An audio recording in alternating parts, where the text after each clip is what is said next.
Hello, I'm Conor McReynolds, and I watched and largely followed the Christopher Nolan film Interstellar. So when I tell you that I've designed and built a fully functioning time machine, you're gonna want to believe me. This is the Time Machine podcast, where I invite one lucky guest into my time machine to take 3 spins through time and space, visiting different points in the past, the future, or if they're particularly unimaginative, the present. I want to find out where and when they're going, why they're going there, and how they might screw everything up for everyone by doing so. This week, I am thrilled to be joined by comedian, writer, and producer Joe Somner. Joe is part of Gobby Girl Productions, which champions female writers and performers in the comedy industry. Having taken Edinburgh by storm last summer, their show's been to London's Soho Theatre on multiple occasions since. And Joe is a big part of what they're doing. I'm very excited for you to hear Joe's quite extraordinary choices for her jaunt through time and space. So, without further ado, here is the lady herself, Joe Somner.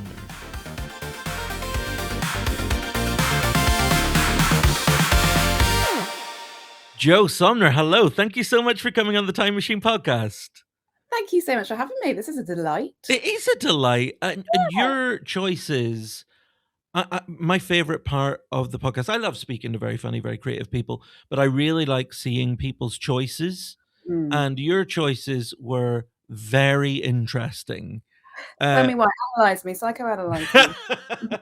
Well, I mean, I think there's like a kind of, I think there's a thread, like a thematic thing going through yours. Without giving too much away, I think there's something about being a woman, and you are a woman, I believe. That's So not an exclusive. That's no, not that's like a fine. that's out there. Well documented. Yeah. But you, without giving anything away, you're an extremely busy person. Yeah. You know, you juggle working in TV with stand-up and sketch comedy and writing, and you're a parent. You know, Yeah. you did a master's degree finishing last year. Like, do you regret your life choices? Yeah, I regret when I was like in my early 20s not just getting a sensible job with staff benefits and holiday and that kind of thing. So yeah, I mean, we all live with regret every day. Do you know what? I've got a big regret right now, which is keeping my cat in the room. So I'm just going to kick him out. He's getting very sexy on my hand at the moment, and it's quite distracting. Can you show us your cat? Oh yeah, absolutely. I'm glad you said the word cat there. Oh, he is a beautiful boy. Oh, and he's a violent boy. Yeah, I like him. Yeah, I should also mention I'm a dog mum and a cat mum, so you know. Right, yeah. Okay, yeah.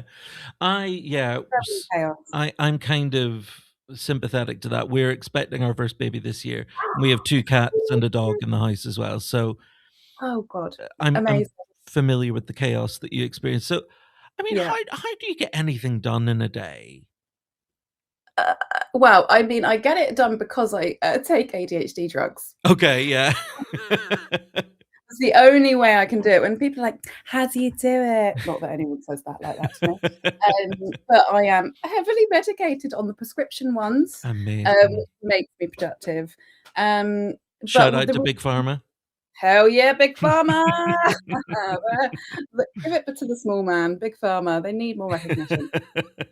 But the reason that we're in this room right now is I'm normally downstairs, but you cannot move for the sea of clothing and shite. So, you know, it's like, you know, that whole swan metaphor, but like underneath mine is just an absolute quagmire. Well, just in my house, not underneath my clothes. Although, well, you've been working in TV for quite a number of years, and you have worked with so many comedians. But it's only really in the last, am I right in saying like maybe 3-4 years that you've pursued writing and performing comedy yourself? So, what made you kind of make that decision? yeah, I felt like I was kind of observing comedians for a long time and maybe learned through osmosis. Not that I'm in any way in comparison to someone like Jimmy Carr, but I had a baby and then I was going back to work and I was like, I don't just want to kind of do this bit, I was like, I want to be doing the comedy bit. I want to do that. And I felt like, I don't want to say midlife crisis because I hope that I live longer than 40. Yeah. Um, but I was like, no, I've got this comedy itch and I need to scratch it. And I thought, oh, fuck it. And then, I mean, it kind of was an accidental snowball because I really was just trying to do like a little 6-week online Zoom course. And then the Falmouth Masters marketing team got me. And all of a sudden, I was signed up for 2 years. And then I met people like yourself who were all doing stand up. And I was like, fuck it, I'll do stand up. And then found the Gobby Girls lot, and then applied with a sketch, and all of a sudden I was a writer and then a performer, and it's all just kind of been this big comedy snowball, which is what I look like if I were to go skiing. I would just be a big snowball as well, so it's very on brand. But yeah, it's just something I've always been like, I think I'm funny, but it's like, Yes. it's a weird coming out. Yeah, yeah. I mean, Yeah. I don't know where are you based? Is it Bristol direction?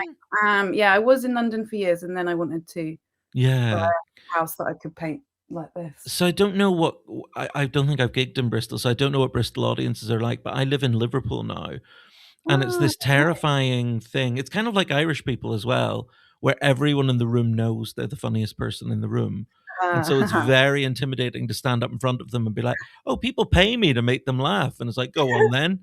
What's your experience of kind of performing? Have you found that kind of audience performer dynamic, or audience is just very it's deferent and lovely, very different to me. I walk on and they all bow, um, and I say, "The bow is mine." Bristol is lovely. Like, it is warm, it's funny, we're all, we can do gig pretty much every night. The community of, like, the circuit is wonderful, everyone is great, we all know each other. The audiences are full of Bristol medical students in their early 20s, Okay, yeah. and I learnt this pretty soon on. I would talk about mental load, and there'd be a silence, and I'd be like, has anyone heard of mental load? And they would just be like, I'd be like, oh my God, oh my, oh my God. So then I realized that to kind of get on in comedy in Bristol, I had to kind of explain all of these things of like a woman in her 30s to these boys. And I ended up being like, okay, porn, uh, that they squirt and that's wee wee. Well, when you're breastfeeding, your boobs can squirt like that.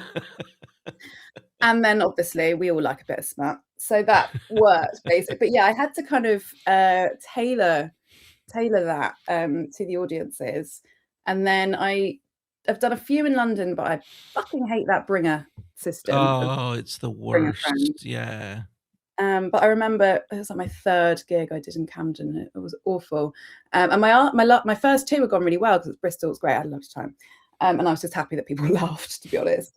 So then gig number 3, I was like, I'm smashing it. I'm going to be on Taskmaster next week. And was like, oh, give me a cheer if you're neurodiverse or have ADHD. And it was silent. Oh. And I was like, no. And I really wasn't like competent enough to kind of handle that response and then talk to the audience, but I did. I was like, no one's ADHD. No one's ADHD.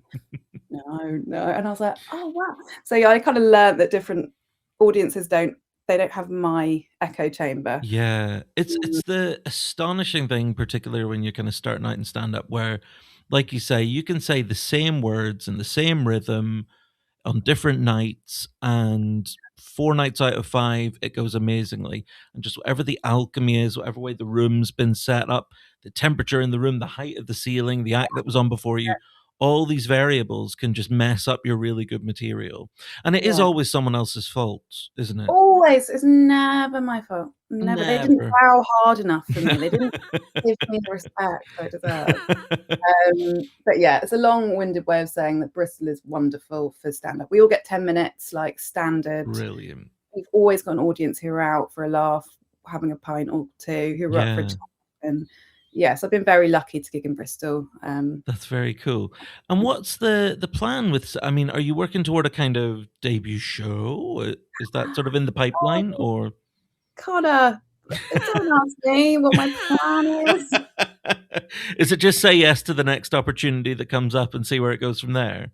I do a bit of that. I have inklings of a one. I do want to do a one-woman show. Yeah, I would love to.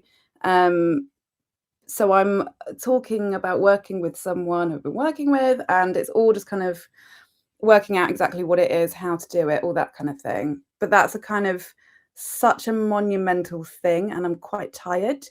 Um, Yes, yeah. so I haven't put so much, I was going to say pen to paper, finger to keyboard, yeah, Sure. on that. Yeah, But it's yeah. percolating. Then Gobby Girls, we should be doing more sketch shows, weekly Fantastic. sketches, stand up. I did that thing where I was clang. I was a finalist in the Bath New Act competition. Like, Woo-hoo! yeah, boy. And after that, I was like, oh, I can't be asking to stand up for a while. I'm tired. Because I was like, I really need to write some new material. And oh God, I think my brain you found me on a tired day where I'm like, my brain is tired. But yeah, it's making, I'm trying to make more videos, trying to write more. I will do more stand-up. I will do a one-woman show at some point. I'd love to write more scripts. I just want to do it constantly. And I think it's really hard because people have said to me before, oh, well, you need to work out exactly who you are. And I'm like, but I am a writer and I am a sketch performer and I am a stand-up and I'm amazing and I'm great. So I do lots of things. I don't necessarily Yeah. just want to be the girl who makes one type of video online, which is great if that's you. And I would Yeah, fucking yeah. love to find a niche, but Yeah, I'm with you. I find it frustrating the kind of need to pigeonhole mm, people. Like I've done some work in the past, like on radio where I hosted a comedy show, and then there was just this idea that I could only talk to comedians and do comedy. And it's like, no, that's the hard bit. Like if yeah, you're not being funny, I can do all the same things, but just not worry about being funny. That's easy. yeah.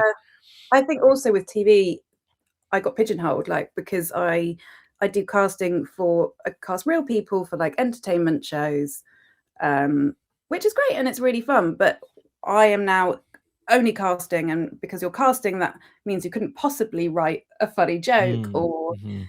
come up with a funny idea for a segment for a show because, well, Joe just casting. And Yeah. so especially in TV, I mentioned it earlier, like felt like I had to like come out and be like, hey guys, I think I'm funny. Yeah. And I remember, like, I started kind of coming out. I mean, I'm very aware that my coming out journey is not in any way like famous. It's just the only words I can use.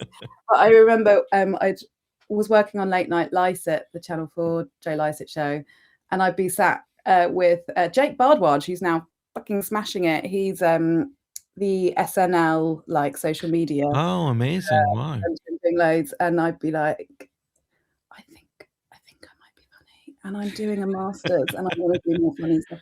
And he'd be like, yeah, yeah, me too. I mean, he was really doing really well. But I saw him a few weeks ago, and he was like, "You're doing it. You're doing comedy," and I was like, "So are you. This is great. I want to do as much as you." But yeah, because I got pigeonholed, you Yeah. kind of don't think of you as being able to do other stuff. So I think I've also got that in my mind. Having said that, I also would say it's the phrase that I hate, the jack of all trades, master of none. Sure, yeah. So I'm like, fine, if I, you know, but yeah, I don't, yeah, I fuck knows, Connor. Just I Well, like yeah. fun, and I want to be paid millions of pounds to do it And every that's not unreasonable. You know, you don't ask for time. much. Not much at all. I'm humble. You know, what I Well, want. moving towards our trip in the time machine, have Mm. you is time travel something you've ever considered before? Is it something you give much thought to? I think when I was younger, I would have been desperate to do it, but Mm. now I'm kind of a bit too scared of the future that it is just going to be Oh, burning. yeah, yeah. Um, and in the past, I don't know where I just I can't really be bothered. I think I think my present day, I've got so much going on. I mean, I suppose going back, and I haven't actually picked any of these, but like gigs and concerts and Yeah. that thing, I would love to have seen. Um, of all the pop stars who've selfishly died now. Yes, Uh, of course. you know, I'd love to see like David Bowie or Michael Jackson before he was a pedo. Uh, that kind of thing.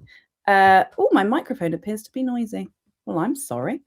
Oh, Yeah, but no, it's not something that I massively think about. I think what I would sure. like to do is a kind of time travel rather than having to do a long journey, or like Gotcha, yeah. if I've got a really shit few days at work, time travel to the weekend. Yeah, just take your coffee break in, like, the Yeah, 1800s, yeah. yeah. Or if you're hungover and you've got a long train journey home, Yeah. that kind of time travel. But no, very kind of low key. I don't think I ever considered time travel for just mild convenience, like, "Oh, it's gonna take me 20 minutes to get home, just time Really, travel 20 minutes into the future." that is my peak time travel idea. That's what it would be. Minor inconveniences. What about you? Are you someone who's always wanted to time travel? Not especially, I think, yeah, I think I'm someone who just kind of goes along for the ride with things. I never really think too much about where I am. So, like, I think part of the reason why I love sort of murder mysteries and that kind of thing is Mm, that I'm not always a very analytical person. Like, I don't overthink things. I don't try to figure it out. So I just get the lovely surprise at the end of like, oh, it was that person who seemed really dodgy throughout. They did it. And so I'm not kind of sat in my day to day life being like, I wonder if I was more this way. Oh, that's all right. how embarrassing. Not at all. If you need to take it, feel Oh, free. do you know what? I've realised my husband is out without a key. That's okay. I have to let him in. Hang on, I do actually need to Go bring for him back. it. Hello, this is my life. Bye, bye, bye. Hello, love. Are you? Where are you? I'm just on a Zoom, so I will leave the door open a sludge. A sludge? All right. Okay, love you, bye. Right. Is that all right if I run down? Of course, please do. Open the door, a sludge. Trademark, Joe Somner.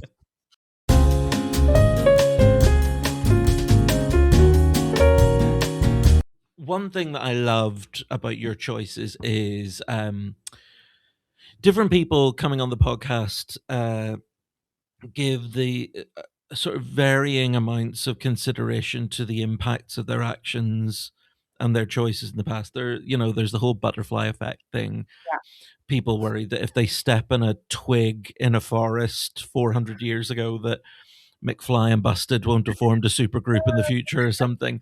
Whereas when you step in the time machine, your choice is you're going back with the intention of absolutely fucking shit up. Like, Yeah. I'm assuming you thoroughly thought through all the ethical and logistical implications of your Yeah. choices. Oh, yeah, 100%. Mhm. Really done some soul Kept searching. you awake at night. And Yeah, yeah, really have seen this as a real task. well, Uh, we're going to see very shortly just how much you are setting out to change everything about everything that there's ever been, really, which is Absolutely. incredible. But I know, before and I we like oh, sorry. oh, no, no, after you. I was gonna say that I talked about time travel for minor inconvenience. That's what I was saying, but actually my choices are the complete opposite of minor They inconvenience. really are. Yeah, Yeah. like, I can't stress enough. I mean, if you're listening to this, if you're thinking, "Oh, I'll revisit this later." No. This is your job now to listen to Joe's choices and understand a bit more Yeah. about why she is the way she is. Ignore what I just said. This is not minor inconvenience. This is cataclysmic. Just before we jump in the time machine, I mentioned earlier that there's this. I think I see this sort of thread, and it's a lot to do with kind of gender and gender roles and feminism. And uh, anyone who's seen your hilarious sketches on Instagram will know that that's what a lot of your comedy is sort of about. A lot of stuff about kind of expectations on women and that kind of thing.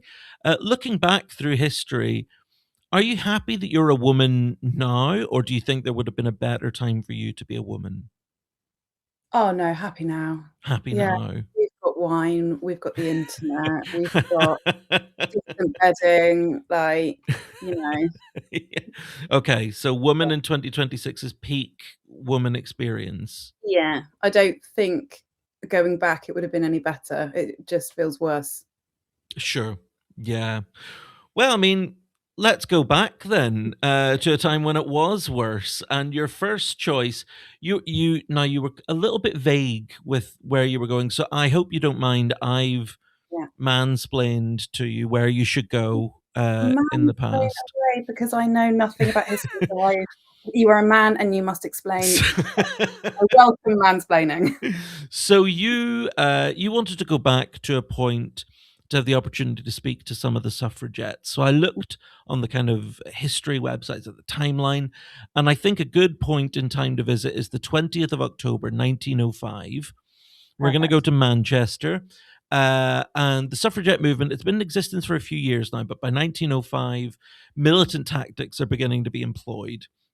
Christabel Pankhurst and some of her contemporaries have just been released from prison, and a large public meeting is being held to hear women involved in the suffragette movement. A movement primarily aiming to win the right for women to vote, and is considered the kind of start of a process which ultimately aims to give women the same rights, opportunities, and standing in society as men.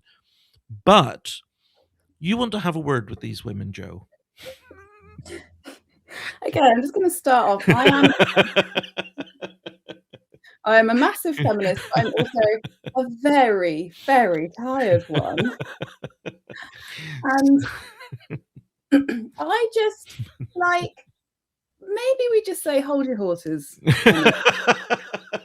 Don't jump in front of horses, just hold No, them.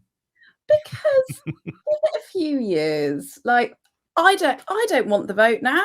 I don't know who to fucking No. vote for in this world. And like if I didn't have it, be like, nah, great. Whereas now, anytime there's an election, it's like, women died for you. And I'm like, I'm sorry, I appreciate that and you're incredible and I love you and I love all women and I'm a feminist. But also I don't fucking know who to vote for. Everyone seems completely mental. I now get all of my news, current affairs from SNL, and Yes, yeah. it doesn't look that good. No. Uh, Politics and the world. And I'm just like, I don't know. Did we need equality? So having it all is not equal. It's like, as I said in one of my videos, it's a cataclysmic fuck bucket of pain. So that was one line from one of your videos that I made a note of and wanted to ask you about, because that's not ambiguous. That is the start of, I mean, that line alone could be the start of a movement. Yeah. To But then also, so I've written loads about trad wives and I'm obsessed with trad wives and done video about them as well. And I don't want to be a trad wife because of the kind of Christian fundamentalism, which we'll get onto later.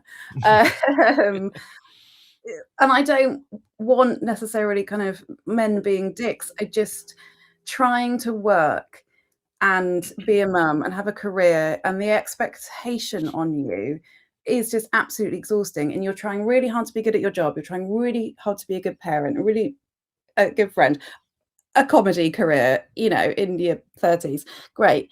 But it's really, really, really hard. And the problem is that you're trying so hard to kind of please everyone. You end up kind of disappointing them all or really not kind of doing anything for anyone. Your head is just the kind of constant bubbling of everyone else's emotional clutter, and there's no time for you. And actually, if I didn't have to go to work and my husband gave me a salary, I could watch TV, I could go to yoga, I could drink wine, I could do stand up, I could write, I would have a lovely time and I'd be bankrolled to do it. And I wouldn't have to worry about voting. And I'd just be like, well, that's just women.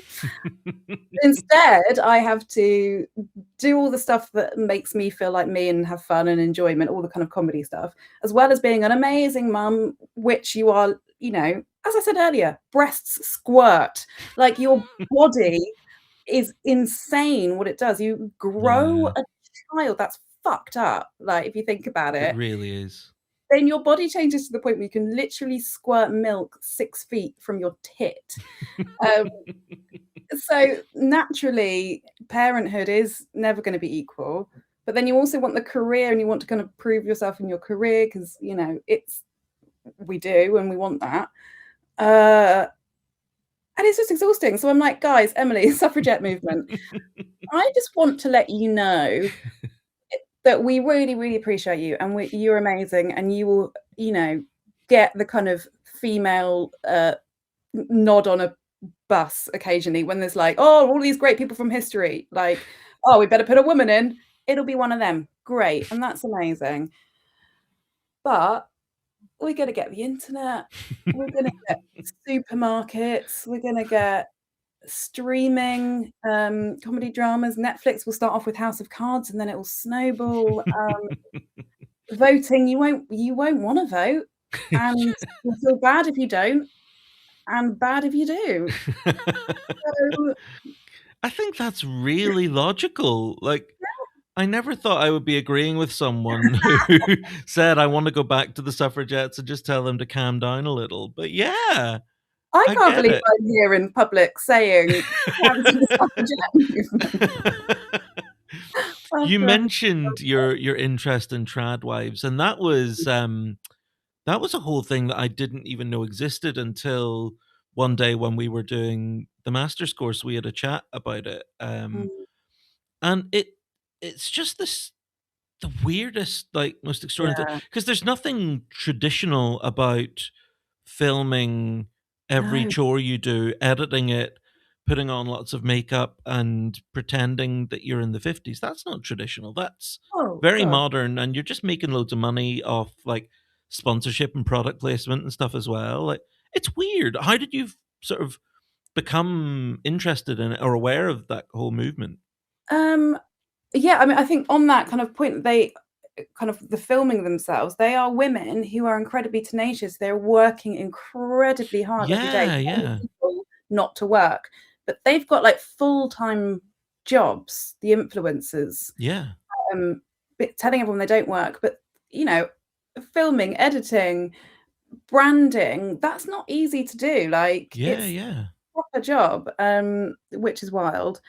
Uh, God, how did I can't quite remember when I first heard about them, but I was working on a dating show, and we were casting lots of people in their 20s and had lots of young men and women saying that what they were looking for in a partner was traditional gender roles.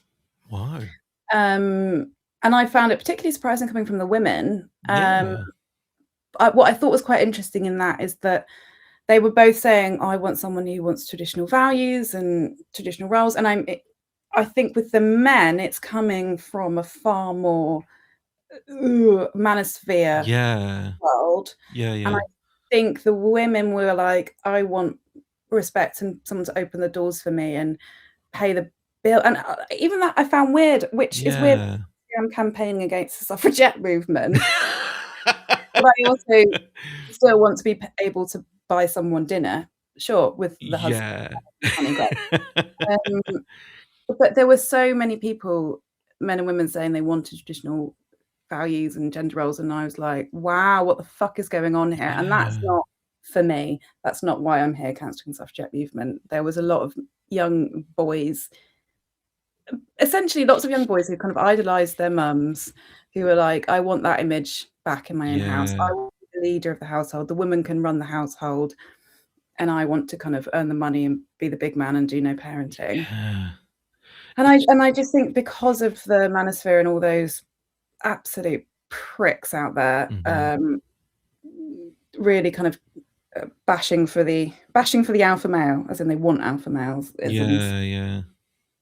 I found it fascinating. But then, so at the same time, I was kind of hearing all this, but then this was when I was about a year back into work as a working mom, and was like, oh my God, I'm so tired. I'm so exhausted. Oh my God, I can't do this. This is really, really, really hard to have a career and be a mum and also do comedy for myself, because I have felt like I needed it, and a Yeah. social life, and put a wash on. And I was like, God, and I used to have these fantasies of like, if I wasn't working and I could just go to yoga and then I could learn how to bake. And so my whole tradwife thing is about just that kind of fantasy for a working woman of like that. Mhm. And then I'm interested in the kind of younger or older people who are into traditional gender roles. And then my ultimate kind of feeling on it is whatever side of the white picket fence you're on, like being a woman is shit.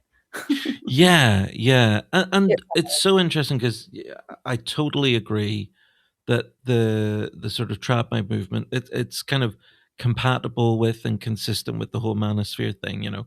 Both yeah, ideologies essentially place men in the hierarchy above women, um, but it's really complicated because, as you also say, like, feminism is about choice, and if this works for these people and, you know, the right to choose to be at home is, like, a totally legitimate and respectable thing. yeah, I think where it becomes problematic for me is when they're trying to influence other people or to say this is the responsible or right thing to do, you know, by your yeah, children, that if you're out and about and doing anything, you know, working or whatever, you're not being a responsible parent or whatever. yeah, That's gross. Like, yeah, that's icky. totally. And and I don't agree with that at all. And I think there is a lot of it that's really toxic. And as I said, it's not like I want to be a trad wife. And I think there's complications, and I think there are some really awful things they write where it's like, yeah, you're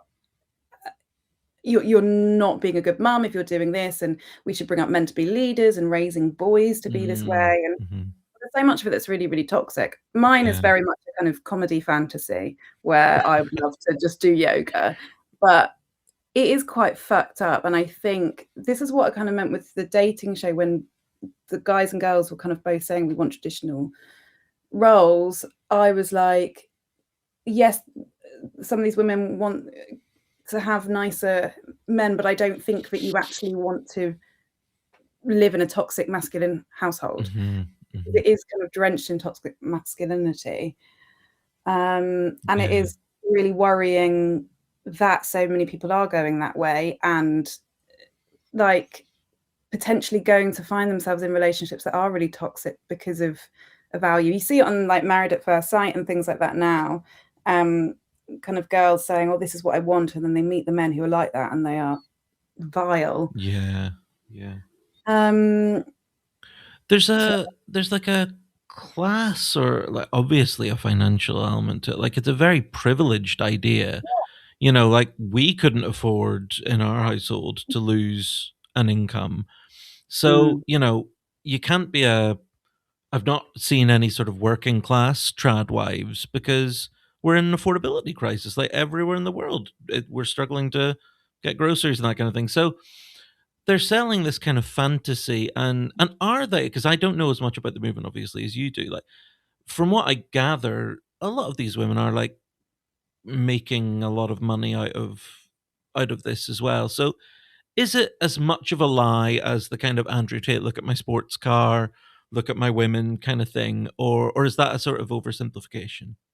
I mean, it's hard because I haven't been inside their houses, but Mm, mhm, I mean, from what I know of kind of content creation, yeah, like what we're seeing as much as you're seeing here, like what else in their house is a total mess, and emotionally and physically and spiritually, how actually are they? You don't really know. And mm, I'm sure there are some people, and I know there are some people who probably are really happy that way. And I've, know people who do prefer that if they're in a relationship which doesn't feel toxic and they are able to kind of be more of a homemaker. So, that's amazing. And some people do love it. mm. But anyone that I do know like that, they come from money and their Yeah, husband yeah, money, and you do have to have money. You can't it's not an aspiration for someone with no money. It is yeah, a kind of middle upper class thing. definitely. Yeah, Um, yeah, and it's selling a dream. And I think that's where my kind of writing about the comedy, why I've been writing about it with comedy, because it is the dream, it's the fantasy of not having to work and not having those responsibilities. That's what I like. But the yeah. reality, which I like to explore, and in my kind of uh, script pilot, I've got the husband who is kind of painfully uh, progressive, then kind of starts finding, oh, actually, I quite like being dominant, and then watching how that power struggle and a man who's never kind of he's been a feminist his whole life and now is like, actually, do you know what? Yeah, maybe I do want to be a bit toxic and stuff. And I can't remember where I started going with this thread, but yes, it's financially it's definitely a Yeah. I think it's interesting as well. Like that journey's a really interesting one for that character, a kind of man who is progressive and feminist, and then realizes that because sometimes you look around the world and you sort of think like we are living in the golden age of pricks getting ahead. Like, You really are. you know, I don't think it's ever been truer that nice guys finish last. You know, Mm. and that's not just men. Like, dickheads are thriving right Oh, now. running the world. And so why not engage in a bit of toxicity? Because, you know, you can only personally benefit from it. Mm, I So it know. sort of represents a kind of a challenge to parents, I suppose, as well. I mean, you're a parent, you know, like these influencers, tradwives, manosphere, and everything, kind of very idealized version of it. But like, yeah, it's not sustainable. It's not healthy. It's not logical. It's not decent. I mean, yeah, it's a fascinating thing, and here we are in 1905 telling suffragettes Cancelling the that suffragettes. yeah, that this is the kind of thing they should be aiming for, and I don't No. disagree with you. Oh. What were your first memories of hearing about women's suffrage? Because that must have been a head fuck as a kid, being like, women had to kill themselves just to get a vote. Well, it was Mary Poppins. Oh, that's true. Of course. For all of us, wasn't it? Yes, of course. The And it OG. was the slightly bonkers wife with her sash on, being like, "Nah, and I remember thinking, oh, she was a bit bonkers and crazy, and isn't Mary Poppins wonderful? Like, so that was my first intro. I'd totally forgotten about that. Yeah. I just remember very vividly her blue dress. I think it was blue, and a sash and a hat, and it was like, oh, she's crazy. Yeah. I'd love to watch it again now and be like, oh, interesting. And Mary Poppins was right smug. Really uptight. I really wouldn't want Mary Poppins. No, no. I would like a handbag.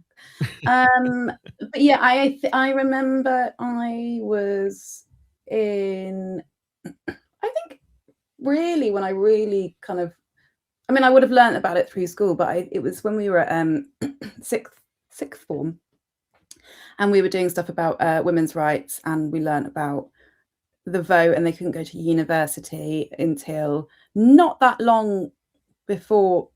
My parents never went to university, but growing up, I didn't know parents could go to university. I didn't think it was invented to the 90s, but not that long before, you know, their peers did, and I was like, "What the actual fuck? This is wild." And I just remember being like, "What on earth?" And then it was, I suppose, through my late teens and 20s, I started noticing patriarchal things. And actually, I remember having quite a heated discussion with my friend when we were in our early 20s, and I was like, "Oh, I don't feel that we live in that patriarchal a world." And she was like, "What, Joe, what?" Because at this time I was working in TV, and in TV entertainment, it's full of women. It's all girls and gays. It's wonderful. Oh, wow. It's a That's the lovely vibe. dream. Oh yeah, and we often have a token white man at the top to tell us what to do. Sure. Um, There's got to be some order. oh yeah, absolutely.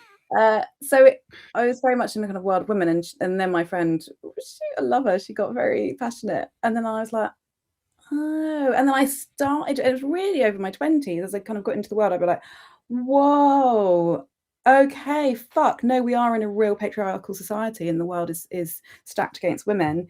And then the next explosion was becoming a mum, and you're like, right, oh no, shit, this is shit. Yeah. So yeah, we're having a baby girl this year, and Oh, congratulations. thank you. And so yeah, I'm sort of suddenly, for the first time from a very privileged straight white man perspective. I mean, I've always been a feminist, but Yeah. trying to actually now think about how do I explain the world to a little person who just comes in and thinks that they should have the same rights and that they'll be respected the same way as everyone else. And I'm gonna have to tell her that no, you're just not worth as much as men, and that's gonna be tough. only start it when they're in the womb. Player I Andrew Tate threw a little speaker in the womb. start learning how to do the dippy snap. No, I was at my mum's this weekend with my daughter. She's 3.5, and my mum's got like all these old books and stuff, and they were all the books that I read growing up. And so many of them are just the man wanted to find a wife. Mm-hmm. He found the wife. Princess and the Pea. It's just a man who wants to find a wife. Like so much at Disney, everything. Yeah. So some books I will just be like, I'll start changing the words and I won't mention it's a wife, and then I kind of improvise a really shit story, and then she doesn't want to read it again. But so many of them are just entrenched with these old values of all life is about getting married. Yeah. And Yeah. every story is a man on a journey to find a wife, and then he finds his wife, and that's it. And so, it's thankfully, obviously, there's loads and loads and loads of amazing books now, but it's so Yeah. easy for them to learn that. Yeah. It's grim. It is. Well, I mean, your interests in the suffragette movement in just kind of tradwife culture gave me a little idea for a quick quiz that we're going to do. So I'm going to Oh God. read you out a quotation from either a tradwife influencer or a famous figure from the suffragette movement, and Oh I God. need you to tell me, was it something a tradwife said or something a suffragette said? Amazing. Okay, so I love a quiz, but I'm not going to be very good. Let's go for it. number one. Our laundry is always done, the fridge is always full, dinner is always on the table, and each of us know where we stand. Is that tradwife or suffragette? I'm going to go for tradwife. I'm afraid that was suffragette. Sylvia Pankhurst, daughter of Emmeline. Shit. Not really. Oh. It was a tradwife. Oh, This good. next bit is just for comic effect because it's Oh, all good. very depressing. Oh, good. Number two. Courage calls to courage everywhere, and its voice cannot be denied. Is that tradwife or suffragette? Depends what kind of courage we're talking about, but I'm going to say suffragette. That is tradwife, I'm afraid. That's Gwen the milkmaid, a tradwife who. Not really. Stop it! I'm gullible. I'm gullible. Okay, number three. Remember the dignity of your womanhood. Do not appeal, do not beg, do not grovel. Take courage, join hands, stand beside us, and fight with us. Suffragette or tradwife? Oh, I mean, I was going to say trad at the beginning, but suffragette. That is tradwife Estee Williams. It's a suffragette. It was Christabel Pankhurst. Number four, we believe our purpose is to be homemakers. We believe we should submit to our husbands and serve our husbands and family. And that word triggers people. Is that suffragette or tradwife? That's a tradwife, and that I'm pretty sure is from the Darling Academy website. Yes, that is absolutely Is it? depressingly correct. Yeah. Yeah. And Yeah. lastly, my husband has my name on everything, so I own everything anyway. If something happens to him, that doesn't change. The other thing is life insurance, okay? So if anything happens to him, I don't have to change my standard of living at all. And no, I won't have to work a day in my life. Is that a suffragette or a tradwife? That's an absolute legend. That's someone who has it all figured out. Oh, And yeah. definitely sounds like she wants to kill her husband. Yeah. It's a clever woman. It's a clever tradwife, I think. That was Emmeline Pankhurst herself, yeah, just as she Yeah. was being dragged off by the police. So there we Yeah, go, I've got a respectable 1 out of 5 there in the quiz. right. Do I get a bonus point because I knew one of the source I materials? think you do. I think you absolutely do. So as we're here and as we're kind of amongst the suffragettes, is there what's your pitch? How are you really like putting your case forward to these women? You've got elevator pitch to Okay. abandon women's suffrage. Over to you. Hi, guys. Really, really massively appreciate everything you're doing and have done for us. But in the future, it's going to get a lot better. We're going to have the internet. We're going to have access to really great wine. We're going to have sofas that are, with velvet on them and TVs. And actually, you could probably have a really nice life if you just stick it out a little bit longer, and it'll be less painful than dying. But I love you. Thank you. I'm seeing it on a t-shirt. I'm convinced. I'm sure they will be as Right, well. quick and punchy. So our next choice in the time machine. So now we've convinced the suffragettes to abandon their movement. Sorry, And guys. let's see what happens in the future as a result of that. I'm sure nothing bad can happen. Our second choice, we're only going back a few short years now, Mm. an undisclosed number of years, though, back to when you were 15 years old, and you would like to revisit an audition that you attended. And I think you're probably best introducing this choice. Well, you know how all you theatre directors, not all of them, not all of them, not all men, not all you theatre directors are cult wannabe leaders, wannabe cult leaders, but a lot of them are. Yeah. I just think it's a breeding ground for, yeah, men who want to run some sort of cult, and they thrive on power of manipulating teenagers who just want to have a nice day doing drama. Yeah. And I had this one particular one, I mean, I had a couple of ones, but I remember, like, I really, really wanted to be in the kind of plays and stuff and the theatre productions. And all my friends would get into them all of the time, and I just wouldn't. And hey, look, but this, look, I'm already like, he completely, my self-esteem was like rocked because I'm like, maybe I wasn't very good, but I'm like, I feel like I am actually all right at performing now because I'm at Soho Theatre in the cast. So it's really hard to kind of go, I think I would have been all right. I don't know. Anyway, he just didn't like me. And it felt really like he wanted to always kind of like play with me, but not in a good way, in like Yeah. auditions and stuff. So I remember there was this one audition and I really wanted to do it. And he was like, okay, cool. Okay, let's play around. Let's play. He'd be like, where's your handbag? And I'd be like, here. And he'd be like, great, empty it. And I was like, I don't want to. He's like, empty it while you're doing the speech. And I was like, I really don't want to. And now, Connor, did you watch SNL the other night? I haven't caught up in this week's episode yet, unfortunately. So, spoiler alert, Okay. there's a scene where it's like, oh, you could have a handbag organizer for all your little bits and bobs, Sure. or you could have the big horrid clump. So I don't know what your female friends' handbags are like. Maybe you've never seen the inside of them, but if you reach in, you can kind of pull out a clump and a mass of like Yes. wires and things and snacks. So mine was like that. But Absolutely. I also had, I don't know why, but about 40 tampons in there. I think Okay. That's a lot. there was a lot of tampons, to be fair. And I had a whole box, and basically he made me do it. Now I'd be like, no, not doing it. Yeah. Yeah. But I was 15 and I really wanted to be in this play with all my friends, which I didn't get into, fuckers. Not them, they're wonderful. So I tipped it over and all these tampons just went flying everywhere. And then he was like, laughed at me. And he was like, why have you got so many tampons? And I can't remember what he said. It was something about plugging up my massive vagina or something.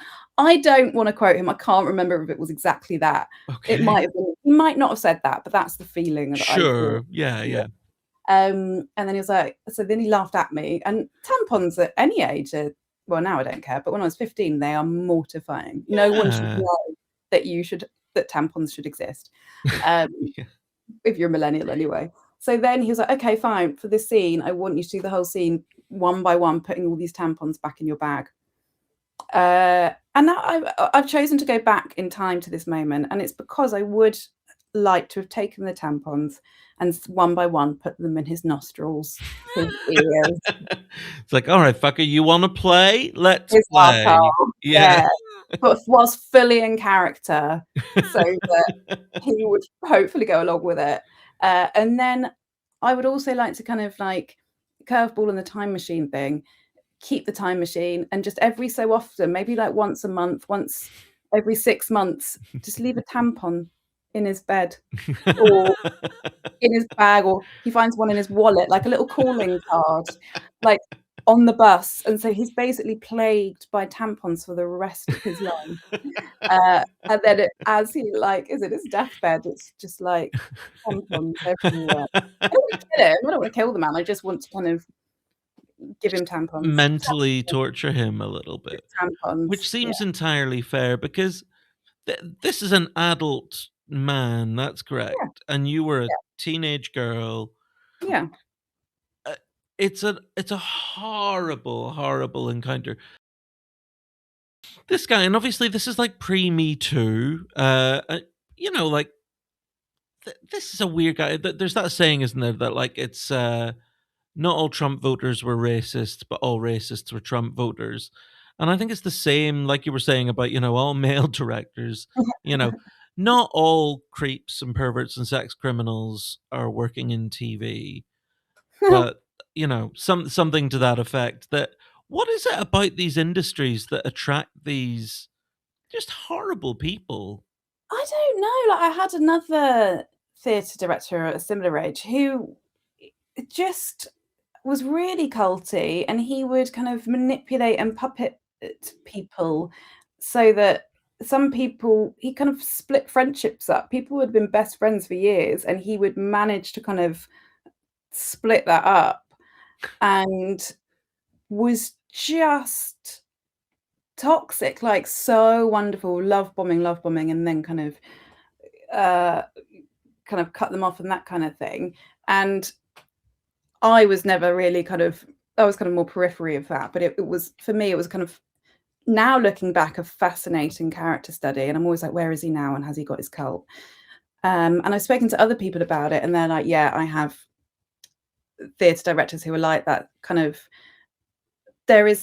it's a place where if someone wants power, they can kind of get it in a really Yeah. weird way. And I don't know why, but I just know a lot of people who are like, oh yeah, I had a youth theatre director who was culty. And it's such a vulnerable age for teenagers, and we've got so much going on Yeah. in our bodies, but in our minds are like, especially when you're a teenager. I don't know what they're like now, but we weren't all talking about what was going on at home or wherever, or just in our minds or whatever. So Yeah.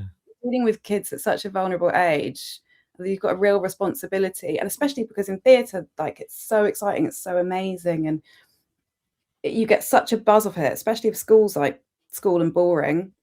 To do like drama and theatre, it's so Yeah, exciting. yeah. And then someone's there kind of laughing at you or making you do things that could potentially make that kid like ashamed or feel shit. Like, why are you doing that? It's so bizarre. It's Yeah. really strange.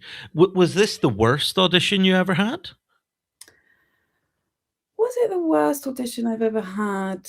Yeah, for me personally. I just in my head I went, well, I did do the Naked Attraction auditions, but I was running them and I loved them. They were brilliant. As in, I was auditioning people to be on the show, and I had a great time because I they mean, were yeah, like, it's kind of, yeah, it's sort of monkey see, monkey do. You had problematic auditions, so then yeah, you now run auditions where you're like, "Take it off. Take it yeah, all off." I did. But, they could do what they want with their own tampons, so That's true, yeah. that's fine. Wasn't about to make anyone do anything with What anything. did you do with the tampons? What, in the scene or in my life? Let's stick to the audition. I think I just slowly put them back in as I was, like, dying, absolutely dying inside, and trying to remember the Yeah. lines and just being like, "I'm mortified, I'm mortified, I'm mortified." Um, and I was just so embarrassed. I just remember flushing with shame. Yeah. Some girls were kind of cool with sanitary products at that age. I was not. Uh, No, so yeah, no. that's all I really remember is the kind of like gently putting them back in one by one. It's, it's so depressing. It's a horrible story, and I was a little bit worried that this bit of the podcast might have been difficult or unpleasant for you to talk about, or that I would ask weird Okay. questions or something. So I prepared a few kind of like little mood Okay. lifter questions. Okay, So great. just I'm here for it. quick fire. Let's just the first Great. answer that comes to your mind. Do you have a Okay. favorite episode of SpongeBob SquarePants? I've never seen it. Incredible. What's your party trick? I can sizzle my eyeballs. You can sizzle your eyeball. Can you see it? Oh yeah, I can a little. Yeah. It's not Oh, very good camera. Or oh. I can. Those ears are moving independently. Oh my. Thank you, because Wow. I just worked on the Claudia Winkleman show, Clang, and we had Jeff Goldblum on, Clang, and his big party trick was that he can wiggle each ear individually, and I was like, I could do. I thought that, and everyone was like, "Whoa!" And I was like, is that a surprise?" You didn't know They're that was a skill until Jeff like, brought it up. no, like, I didn't even know. Yeah, there you go. That's my party trick. Okay, what was your best day as a child? My God, I don't know. Eating ice cream at a donkey derby, Amazing. What's your favorite flavor of Angel Delight? strawberry. Nice. And do you think that revoking Roe v. Wade is the beginning of a new era of women's rights and autonomy being attacked? And if so, how long do you think it'll take for us to, as a society, win back hard fought freedoms and equality? And what can we do to ensure they've never used as a political football again by hardline Christian nationalists? I think we should have abortions being legal. And lastly, what's your favorite color? Pink. Excellent. Well, that is a very good choice for that. Do you know it's this made me feel the whole kind of the Me Too thing, the creepy, awful director that's probably still working with kids, which is really Mm, depressing. mm. It just sounds it's so dreadful. And then when all the Me Too stuff kind of came to light, as someone who had this kind of very uncomfortable, very unpleasant experience as a young woman, as a girl, with this influential person, did you feel more kind of hopeful or just depressed when all the Me Too stuff came out? Mm, I think that for me, because I mean, this tampon thing definitely didn't feel Me Too-y, weirdly. It didn't feel Okay, in any way kind of pervy in that sense. It just felt more like just embarrassing. uncomfortable. Sure. But I think I was working in TV and had known of some prolific predators, and I was like, "Oh my God, finally, can we get rid of them? This is amazing." And so it was kind of exciting in that sense of like, "Oh my God, maybe actually some of these people will stop being allowed on TV and being awful." And then slowly you're like, some people, it took years to cancel. Greg Wallace, woo! Down with Greg. And then there are some people in TV kind of working behind the scenes, and you'd be like, "Oh, they're going to get cancelled," and they are still working. Yeah. Um, so yeah, I don't know if I felt depressed. Maybe I did actually, because I was like, "Fucking hell!" I really felt for the women in Hollywood. Um, but like, I just think hearing the kind of absolute and like, yeah, the amount of women, Harvey Weinstein and all that, Yeah, yeah, eventually to get to where they were, or put them down and stuff. It's horrific and it's awful.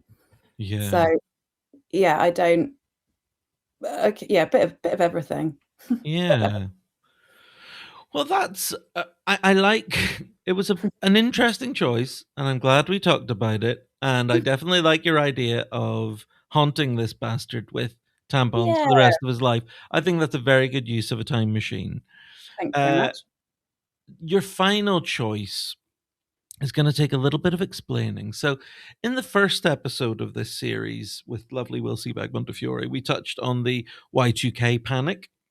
But Mhm. surely the Y2K panic was nothing compared to when all the calendars were reset to zero upon the birth of a certain boy child in Bethlehem some 2026 years ago. Your third and final choice, Joe, though, takes us back to 2 years before this child is born. And it's fair to say that you've got some quite bold ideas for going back to Bethlehem in the year 2 BC. What's your Yeah. plan? Well, I think this plan will help negate everything else we've just talked about. Sure. So I controversial opinion, I'm not sure that Mary was a virgin. Uh, Don't know how down we are with blasphemy. So I'd like to go back to 2 years before, just so I've got enough Yeah. time, um, get myself knocked up and claim that I was a virgin, and that's the virgin birth, and that it was sent from God, and I will produce Joseph.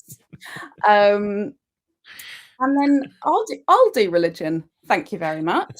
And then we won't need the suffragette movement because we'll have all had a much nicer time much earlier on.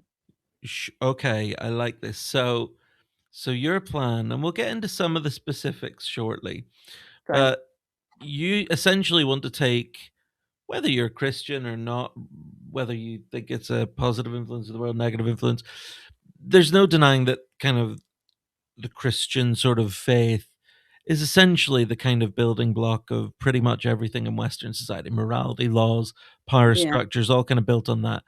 Um, you are eradicating Christianity from history, and in its place, like Jodeism, Somnerism, I don't know what you're calling it.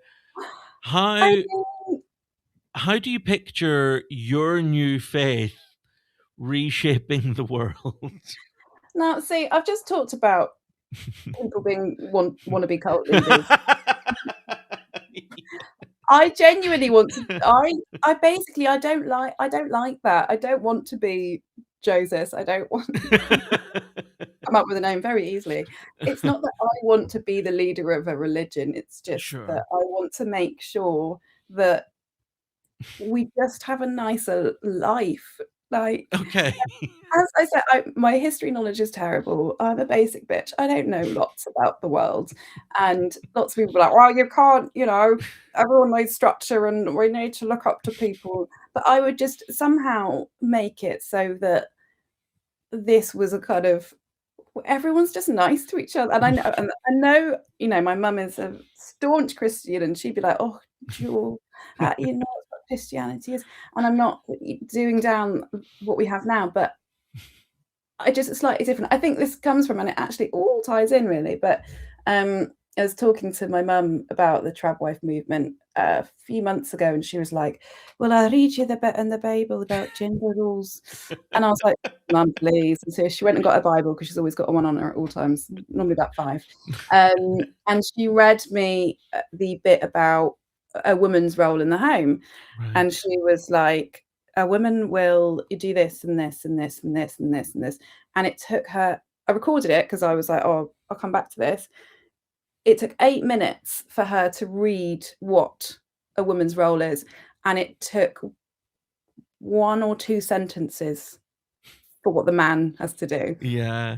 And it was just gender was imbalanced, you know, from then. Yeah. And I think a lot of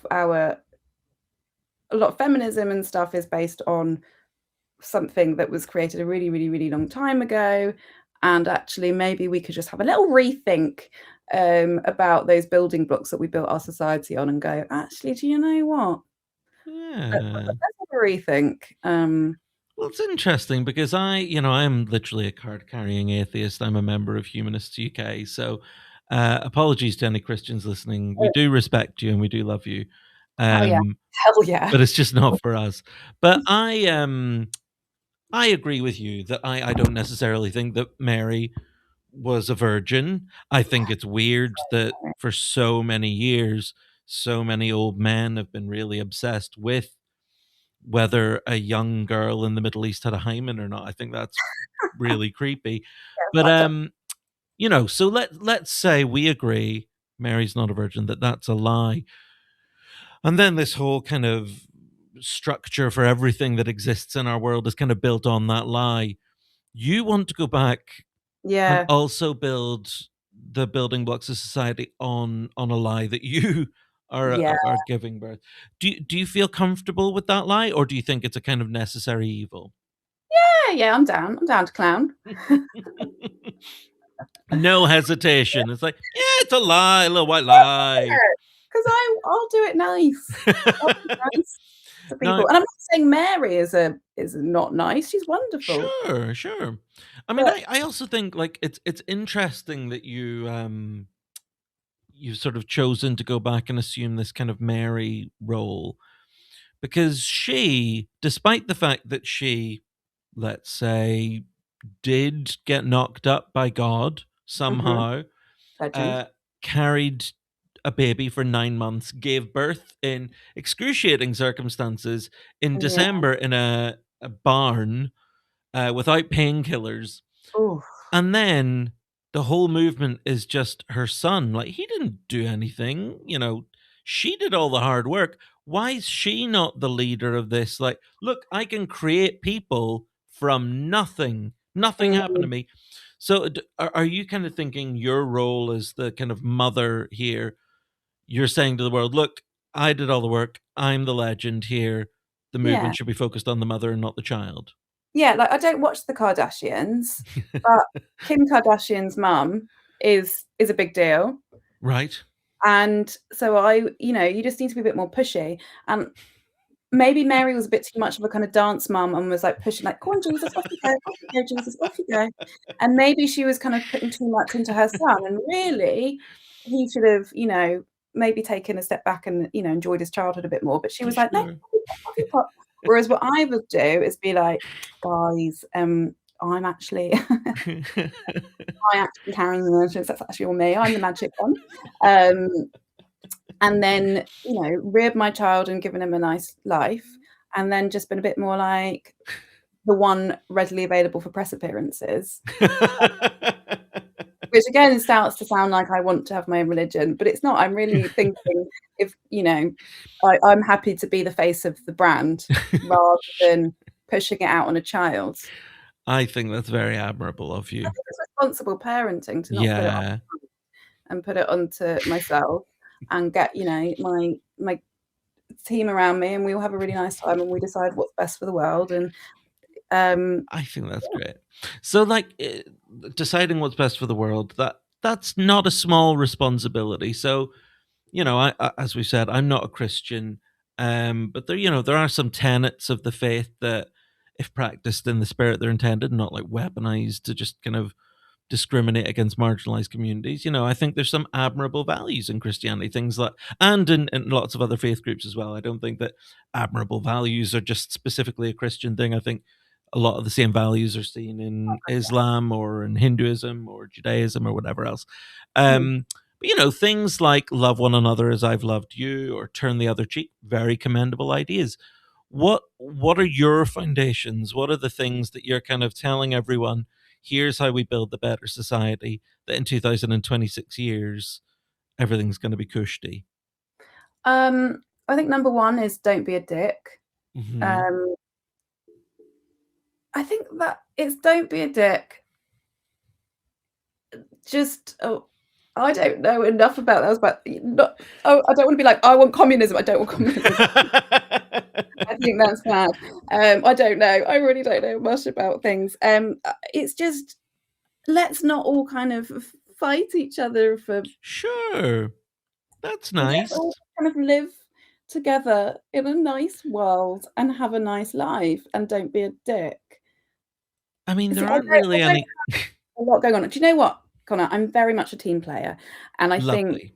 I'm very much an ideas woman. And when this happens and I go back, I will very much get a team around me and we'll discuss and make decisions about Great. what it is we should be doing. But ultimately, let's not be a dick. Let's ban all wars. Let's never invent guns.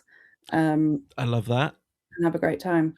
I mean, some would say, Christianity tried to sort of say things like, it's easier for a rich man or a camel to go through the eye of a needle than it is for a rich man to enter the kingdom of heaven. I think that's one. And then obviously all the rich white American Christians are like, no, not that bit, but the Yeah. rest Oh of God, it. yeah.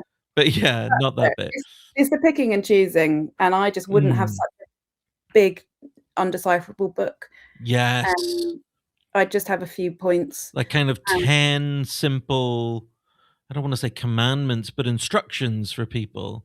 yeah, suggestions. Yeah, friendly suggestions, and Suggestions. on the stone tablet at the end, it would say, "No worries if not." No worries if not. Don't be a dick. Let's all treat each other equally. Um, have a nice life. Love Great, that. easy. I just don't think there's any flaws in this No, plan. I can't find any, and I think Yeah. that as we kind of look 2026 years into the future, eradicating Christianity and just building a society based off the "Don't be a dick" rule, I Yeah, think it's all gonna be plain sailing. I think so, and I don't think it can go wrong. And it can't be any worse than what's happening in America right now or across the world, eh? Indeed. There's Um, one tiny part of your plan that I do just want to ask you about, and I don't wanna get too personal here, get but personal. you've said you're just gonna go back and get knocked up. Mm, So, are you just sort of going back and finding just any old fellow will do, or are you gonna go back, like, get into the time machine already pregnant? Because then you can kinda get pregnant with the person you wanna get pregnant with, I suppose. oh, that's a good idea. Yeah, yeah. I'll get to yeah, yeah, I great. love We'll get that. looked I up just here. wanted to check in, Yeah, I didn't just really in think that case was there was some yeah. fella, on a street corner in Bethlehem and you're kinda like, "Well, I don't Yeah, it's really much know what's going cleaner on with here as you, but" well. Yeah, exactly. We've got showers and no STIs. Yes, yeah. Well, some people have STIs, but I don't. I've never had to hear that from a guest on the podcast, but no one's ever been like, "And by the Well, I way, I'm clean. I'll do a test. I'll prove it. I'll post I it think on that social media." needs to be your opener. Well, Um, and there's no again, I don't wanna be a no person. I wanna be a yes and. I wanna be on your team. I wanna help solve the problem, but there is just the small issue of, the risk that you might be stoned to death for being unwed and pregnant.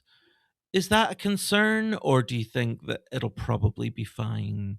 no, because me and my team will be working on the press campaign early enough to kind of combat any kind of pre-stoning ideas before. Excellent. So, yeah, A we'll full-page ad in the Nazareth Gazette just saying, "Don't stone her. She's yeah, actually got some good ideas." yeah, let's get stoned instead.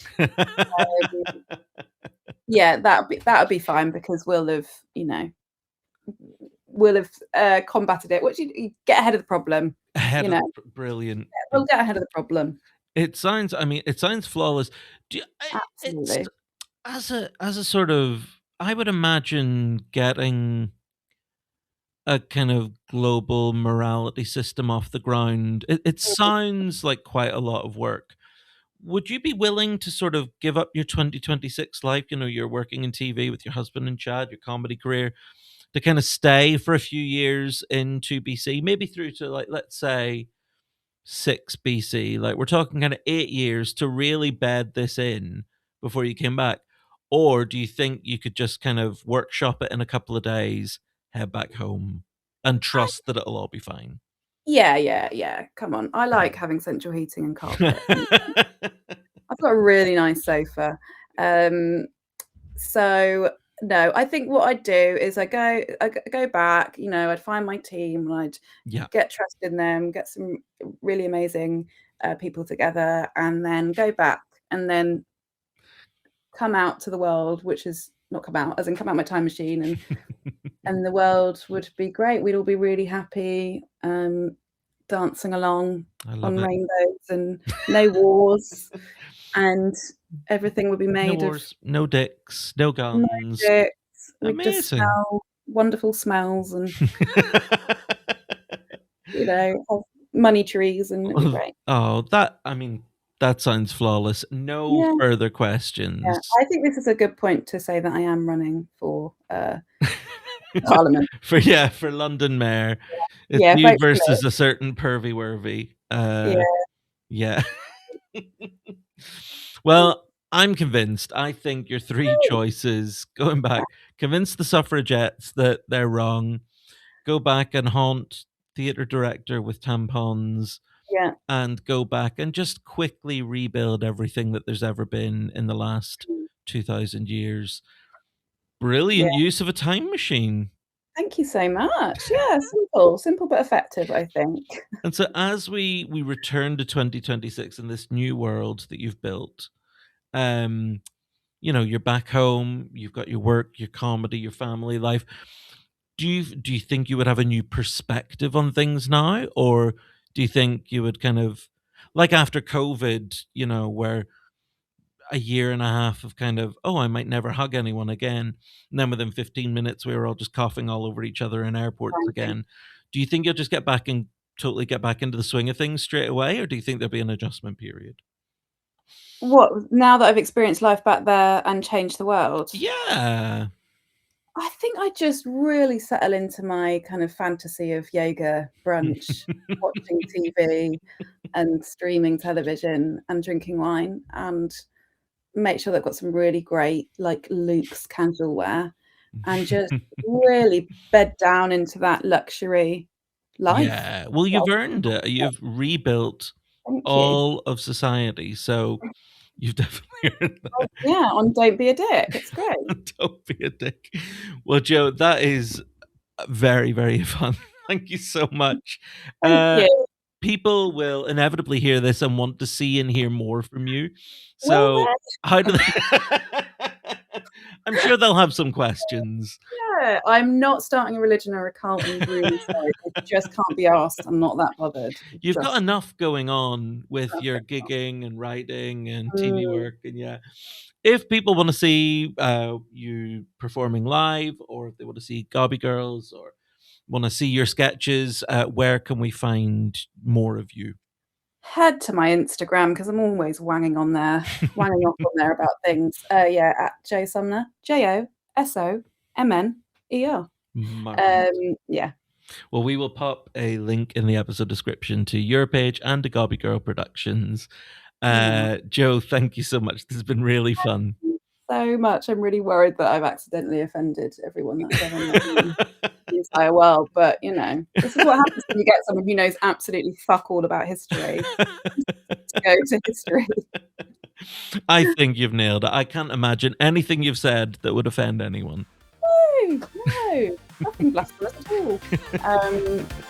Amazing. Feminism, rights for women. Woo!